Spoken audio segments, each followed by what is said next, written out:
So when is domestic violence not considered domestic violence by the legal system?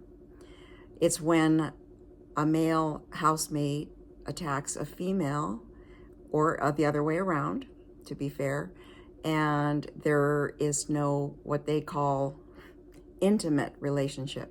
So I found this out the hard way, that in many states, I'm not sure how many, but in at least in the one I live in, that my roommate was able to assault me with impunity because I acknowledged the truth that we had not been physically intimate. And so that to me was a very triggering event because it brought me back to childhood, where I know I've talked on this channel before that my background was not just incest and other forms of sexual abuse, but also satanic ritual abuse. And so in our family, I was the scapegoat. I was the one that my dad was most attracted to sexually. And so I was abused frequently, and it was required of me to be warm, friendly, bubbly, happy, agreeable, and to never have any other types of emotions. Like, those emotions were not tolerated in my family of origin. And so that event of having the legal system say, well, if you weren't providing him that, then there's no protection for you. In my childhood, that was expected of me to provide that without showing any aftermath, any feelings, emotions, trauma.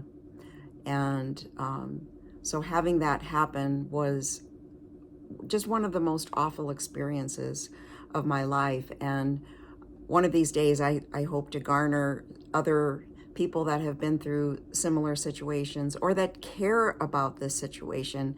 And we need to get these laws changed, because it really should not be any of their business whether or not I had been physically intimate with him. The fact of the matter is, we were sharing a home and he assaulted me. He verbally abused me and then physically abused me, and then would not let me leave the room, and they call that false imprisonment.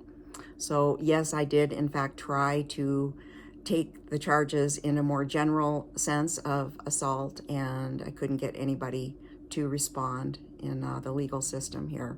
So that, I'm just sharing that because I want people to know that, first of all, that these things do happen, and that, you know, this is something we should address, right? That shouldn't be the case, that I would not like to see other victims go without the support and protection that we all deserve. And secondly, in this channel, I share about my journey, especially in terms of the healing part. So I had been several years off of here because I was busy doing exactly that. There were other things that happened around that event that made it extra traumatic. And the outcome was very challenging for a couple of years. So what I talk about is the healing. So I did several things. I went back into regular old talk therapy, which I kind of thought those days, you know, that was more at the beginning of my healing journey, beginning and middle. Did a lot of years of talk therapy, loved it.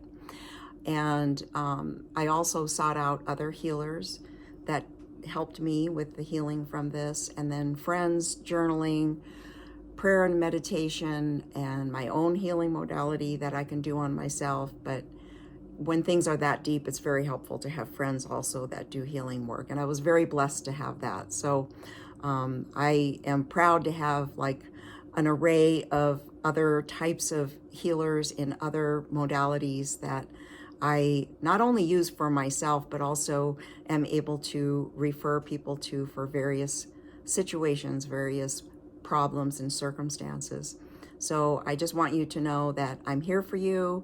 If you'd like to have a conversation about what I do, see if it's a fit, I'm open to that.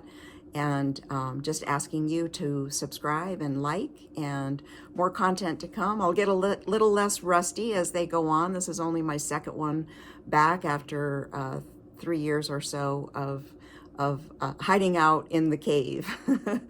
All right, take care. I'm here for you. Bye-bye.